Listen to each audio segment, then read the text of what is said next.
Clans. It's your boy Tuglo, and today I come to you with a guide on Lisbeth and transforming and enhancing your weapons. So the first thing that we're going to take note of is, if you haven't already seen my 2 secret shopkeepers video, definitely check that out in the corner over that way right about now. So this guy is going to be one of the fellas that we need to know about. He will give us the transformation chip, and he'll also give us the unlocking chips. Now, the transformation chip, I need y'all to remember this for a quick, brief period of time. The transformation chip is going to be orange, and the unlocking chip is going to be yellow. Now, with that being said, we're going to go ahead and head on over to Lisbeth. Now that we're here at Lisbeth, we're going to go ahead and ask her about enhancing weapons. We'll start with that one, since that one is a little bit on the easier side. So, oh, I get the 2 mixed up. We're gonna go, I want to say we're gonna go with transforming first. No, I had it right the first time. Okay, I do get them mixed up a lot. Okay, so we're gonna start with enhancing our weapons first. So, we're just gonna use this as a dummy test, if you will. So, the first thing with enhancing weapons that you'll want to know is that your weapons have the ability to go to a double plus. I'm looking to see if I have a double plus on me, and it looks like I do not. Okay, so as you see here on my AMR tiamat, it has a plus at the end. It also can go to a double plus. With that, it basically signifies that a few things. First off, the physical power of 1552 used to be lower. I think it was around the 1200s, maybe pushing 1300s if I'm lucky. It also signifies that the weapon rank used to be level 3. So before you enhance your weapons, I think the highest you can make it is the highest drop that you can get is a weapon rank 5, and then it enhances twice into a weapon rank 7. At rank 7, it'll also be a double plus, and I believe that is the current max on the weapons that we can get. Now, when we start off with a normal weapon, an AMR tiamat, we're going to use that for this example, we know that the physical power is going to be lower, and we also know that the required stats are going to be lower as well. I believe it used to be somewhere, I'm just going to throw out random numbers, I think it was like 30 strength and 15 dex is what I used to needed to have in order to be able to equip the tiamat.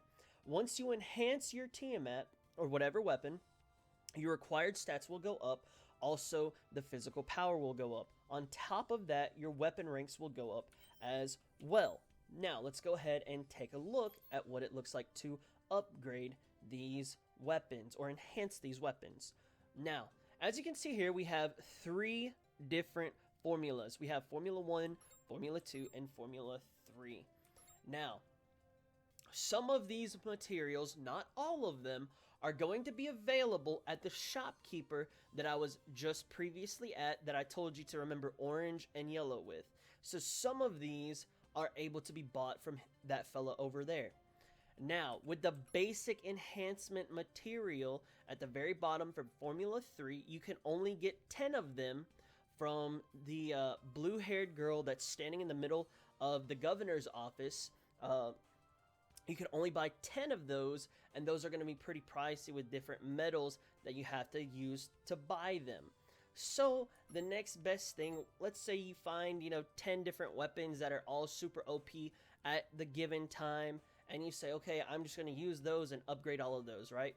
Okay, that's fine, but if you do that, just know that some of these things you will have to go out questing for, you'll have to farm for them, or you'll have to spend a pretty penny in order to get them from the secret shopkeeper. Now, let me go ahead and show you what it costs to do a second, to enhance it to a double plus. So with my AMR tiamat, if we go ahead and take a look at this, Ulanba, we see that this is going to be a basic enhanced material 1 for the Formula 3. But if we take it over to the AMR tiamat, it's going to be an advanced enhanced material. So that's going to cost a lot more. And I do not recall if there are a limited amount or if you can buy as many as you want. I just do for sure remember they are expensive. And especially for me with only 455,000 credits, they are extremely expensive. So the best route probably for me is going to just kind of find ways to either buy the other materials or to go farming for the other materials. This in and of itself is basically the gist or the rundown for enhancing weapons, and it's kind of the easier one out of the two.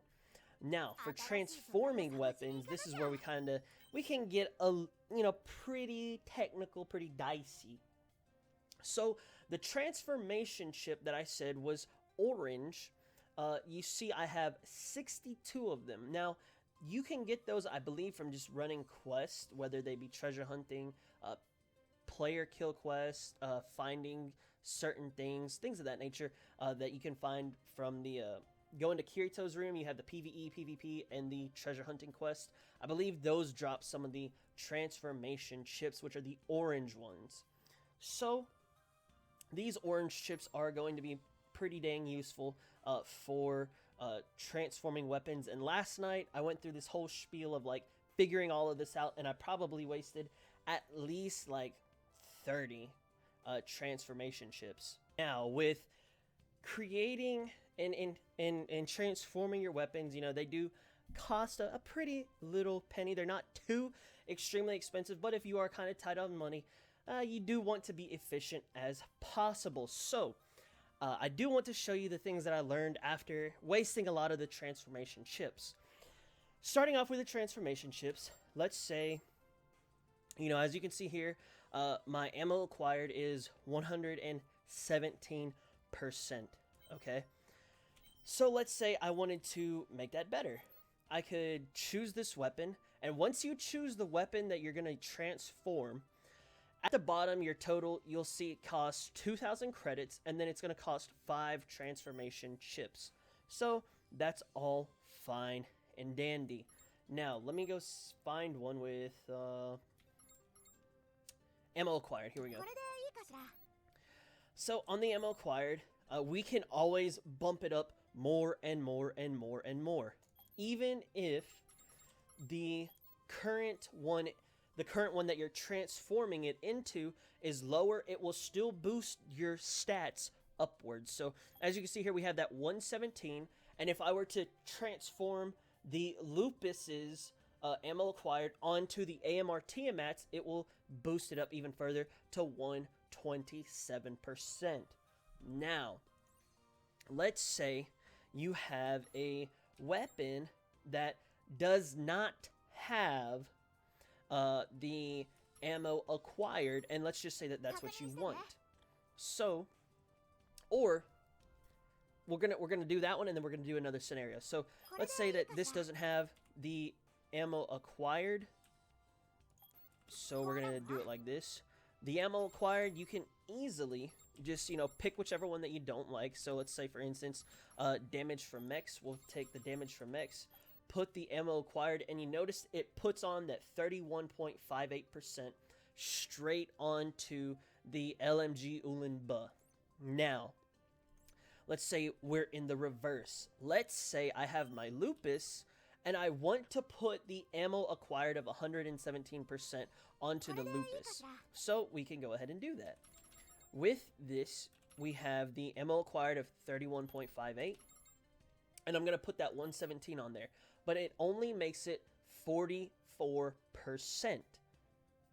Now, do not make the mistake that I did and waste all your transformation chips and all of your credits trying to boost it up slowly but surely. You can go from 44 to 50 to 52, 57, whatever the case may be, or you can do it all in 2 fell swoops. Now, the first thing that you're going to want to do is you're going to want to take your Lupus, and let's just say you take your LMG Ulanba.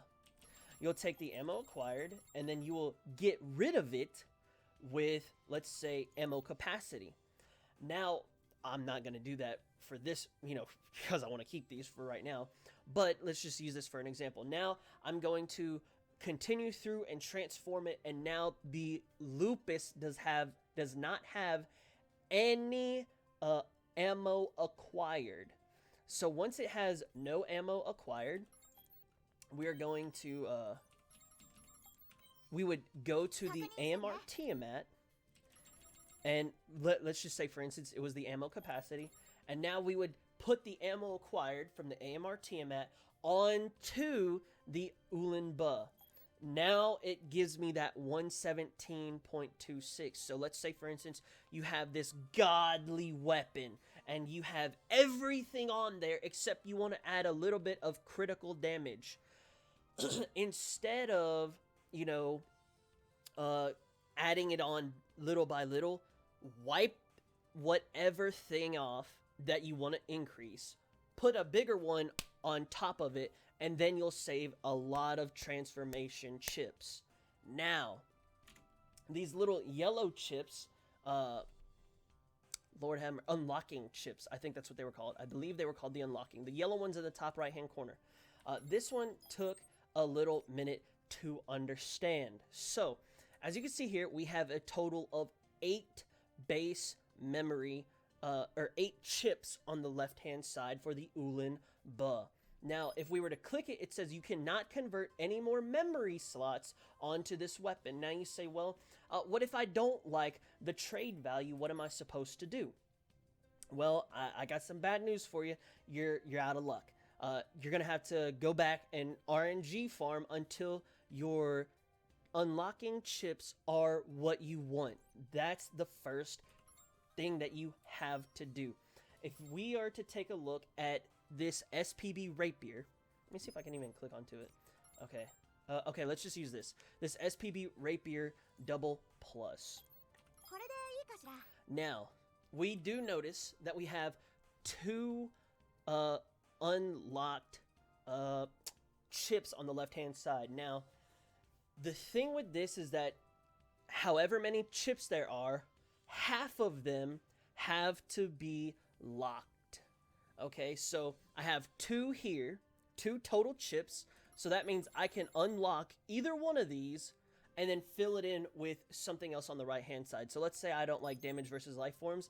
I'll use an unlocking chip and then trade over to the one on the left. Now you say, that kind of sucks, because what if I wanted to get rid of the trade value over here? Like I said, you have to make sure you RNG farm for good chips on the ones that are locked. Now, if you do get lucky enough, and let's say you have, just going through these. Let's say you have some decent ones here, but then you don't have any good ones on your open ones. Those will definitely come in handy. If you have good ones on your ones that are locked, that's a good weapon, because you can always change out, your ammo acquired, your crit damage, your bullet accuracy, things of that nature. So you can definitely do that. So always, before you sell your weapons, check to make sure if there are not any chips that you want onto your final weapon. And as you can see here, if there is an odd number of chips, it'll go to the lower one. So as far as a complete locked chips, so we have 5 here on my AMR tiamat. Only 2 of them will be locked. Unfortunately, it was the damage versus mechs and damage versus humanoids. I wish it could have been a few other things, but I'll take what I can get. Hopefully, this little guide over transforming and enhancing your weapons was helpful to you. If it was, please let me know down in the comment section below. Or if you have any extra questions, please feel free to let me know down in the comment sections. Also, if you haven't already, please be sure to like, share, comment, and subscribe to the YouTube channel to help make the dream become a reality. Also, if you are subscribed, be sure to turn on those notifications for more Fatal Bullet content. I got a lot of stuff cooking in the kitchen, baby. last but not least, check out the description box down below where you can find links to my Discord server, my Twitch stream, my Patreon page, and any social media that you would like to follow me on, all free of charge. Like I said, guys, that's all I have for this video. Thank you so much for watching, and as y'all know, that's the fat lady singing, that's the bells are ringing, and until the next video, I hope you have an awesome day, and I will see you in the next one. Peace out.